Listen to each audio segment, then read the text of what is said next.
Hello friend, दोस्तों हम लोग आज बात करेंगे भारतीय राज्य व्यवस्था में केंद्रीय सतर्कता आयोग के बारे में, यानी सेंट्रल विजिलेंस कमीशन, जिसमें हम लोग आज बात करेंगे सीडीआई के बारे में। दोस्तों, विभागीय सीडीआई यानी commissioners for departmental inquiry CDI जांच अधिकारियों के रूप में कार्य करते हैं, जो कि लोक सेवकों के विरुद्ध विभागीय कार्रवाइयों की मौखिक जाँच पड़ताल करते हैं। अब बात करते हैं इनके कार्य और कार्यक्षेत्र के बारे में। तो केंद्रीय सतर्कता आयोग के प्रमुख कार्य इस प्रकार हैं। पहला, केंद्र सरकार के निर्देश पर ऐसे किसी विषय की जांच करना जिसमें केंद्र सरकार या इसके प्राधिकरण के किसी कर्मचारी द्वारा भ्रष्टाचार निवारण अधिनियम 1988 के तहत कोई अपराध किया गया हो। दूसरा, निम्नलिखित श्रेणियों से संबंधित अधिकारियों के विरुद्ध किसी भी शिकायत की जांच करना जिसमें उस पर भ्रष्टाचार निवारण अधिनियम 1988 के तहत किसी अपराध का आरोप हो।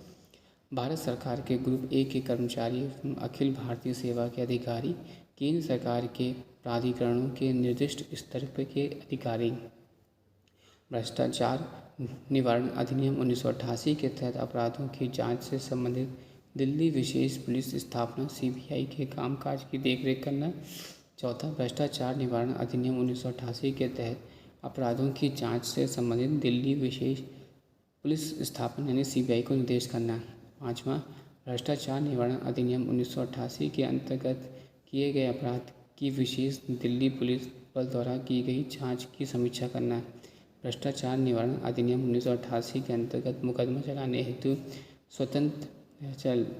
संबंधित प्राधिकरणों के दिए गए लंबित प्रार्थना पत्रों की समीक्षा करना। सातवां, केंद्र सरकार और उसके प्राधिकरणों को ऐसे किसी मामले में सलाह देना। केंद्र सरकार के मंत्रालय एवं प्राधिकरणों की सतर्कता प्रशासन पर नजर रखना।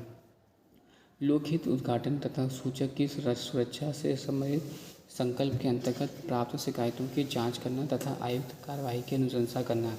केंद्र सरकार केंद्रीय सेवाओं तथा अखिल भारतीय सेवाओं से संबंधित सतर्कता एवं अनुशासनिक मामलों में विनियम बनाने के लिए सीवीसी की सलाह लेगी। केंद्रीय सतर्कता आयुक्त सीवीसी इसके अध्यक्ष होते हैं, जो और दो निगरानी आयुक्त, साथ में गृह मंत्रालय के सचिवगण, क्रमिक तथा प्रशिक्षण विभाग के सचिवगण तथा वित्त मंत्रालय को वित्त विभाग के सचिवगण चयन समितियों के सदस्य होते हैं। इसकी अनुशंसा के आधार पर केंद्र सरकार प्रवर्तन निदेशालय के निदेशक को नियुक्त करती है। फिर समिति इन निदेशक महोदयों की राय से प्रवर्तन निदेशालय के उप निदेशक के ऊपर के अधिकारियों को नियुक्ति करती है। केंद्रीय सतर्कता आयोग को मनी लॉन्ड्रिंग प्रिवेंशन अधिनियम 2002 के तहत संदेहास्पद पद कार्यों या लेन देन संबंधी सूचनाओं को प्राप्त करने का विशेषाधिकार दिया गया है।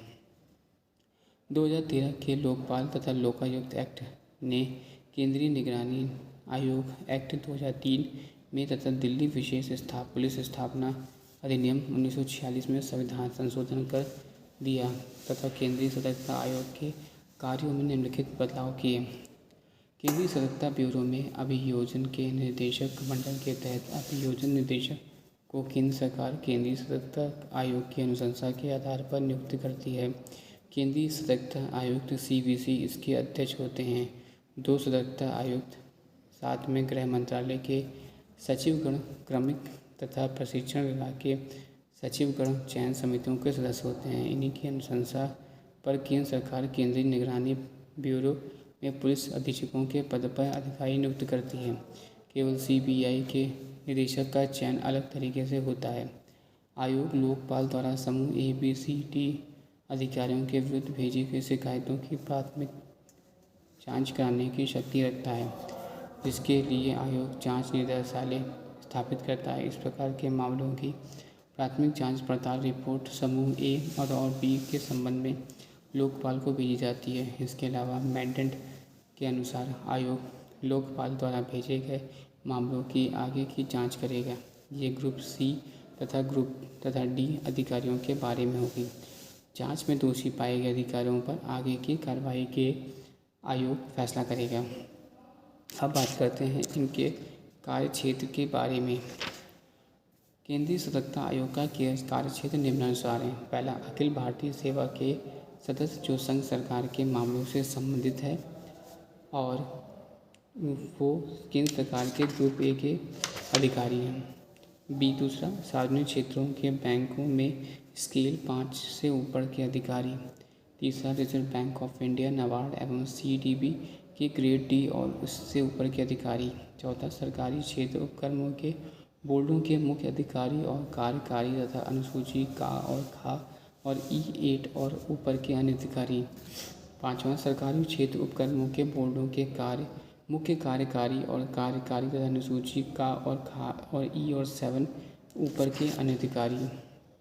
जबकि साधारण बीमा कंपनियों के प्रबंधक एवं उनसे ऊपर के स्तर के अधिकारी, जीवन बीमा निगम के वरिष्ठ डिवीजनल प्रबंधक एवं उससे ऊपर के स्तर के अधिकारी, वे अधिकारी जो 8,700 रुपये प्रति माह वेतन पाने वाले तथा केंद्र सरकार की महंगाई भत्ता दर से ऊपर के भी अधिकारी, जो दर समय समय पर संशोधित की जाए, सोसाइटियाँ तथा स्थानीय अधिकारियों जो केंद्र सरकार के अधीन हो या उनसे नियंत्रित हो। अब बात करेंगे कार्यप्रणाली। केंद्रीय सतर्कता आयोग अपनी कार्यवाही अपने मुख्यालय नई दिल्ली से संचालित करता है। आयोग अपनी कार्यवाही विनियमित करने से पूर्व के लिए पूर्ण रूप से सक्षम है। इसके पास दीवानी न्यायालय जैसी सभी शक्तियां हैं और इसके चरित्र भी न्यायिक है। यह केंद्र सरकार और इसके प्राधिकरणों के किसी भी जानकारी अथवा रिपोर्ट की मांग कर सकता है ताकि वह उन्हें सतर्कता और भ्रष्टाचार रहित कार्यों पर नज़र रख सके। केंद्रीय सतर्कता आयोग अपने निर्देश पर किसी भी जांच एजेंसी द्वारा की गई जांच रिपोर्ट को प्राप्त करने के बाद सरकार अथवा केंद्रीय सरकार अथवा इसके प्राधिकरण को आगे की कार्रवाई करने की सलाह देता है। केंद्रीय सरकार अथवा इसके प्राधिकरण CBC की सलाह पर विचार कर आवश्यक कदम उठाते हैं। यदि केंद्र सरकार या इसके प्राधिकरण किसी सलाह से सहमत न हो तो उसे निम्नलिखित रूप से इसके कारणों को केंद्रीय सतर्कता आयोग को बताना होता है। केंद्रीय सतर्कता आयोग को अपनी वार्षिक कार्यकलापों की रिपोर्ट राष्ट्रपति को देनी होती है। राष्ट्रपति इस रिपोर्ट को संसद के प्रत्येक सदन में प्रस्तुत करता है। अब बात करते हैं मंत्रालयों में सतर्कता इकाइयाँ। केंद्र सरकार के सभी मंत्रालय विभागों में एक मुख्य सतर्कता अधिकारी होता है जो कि संबंधित संगठन के सतर्कता प्रभाग का प्रमुख होता है तथा सतर्कता से संबंधित सभी मामलों में सचिव तथा कार्यालय प्रमुख को सहायता एवं उसकी सलाह देता है।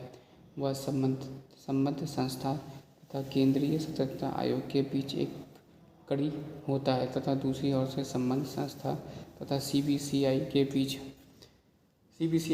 भी एक कड़ी होती है। मुख्य सतर्कता अधिकारी द्वारा संपादित कार्यों में सम्मिलित हैं। पहला, अपनी संस्था के कर्मचारी द्वारा भ्रष्ट आचरण से संबंधित सूचनाएं एकत्रित करना, उसको प्रतिवेदित सत्यापन योग्य आरोपों को अनुसंधान प्रतिवेदनों को संबंधित अनुशासन अधिकारी द्वारा विचारार्थ भेजने के लिए पहले प्रसंस्कृत करना और जब कभी भी आवश्यक हो केंद्रीय सतर्कता आयोग को सलाह के लिए मामले संदर्भित करना।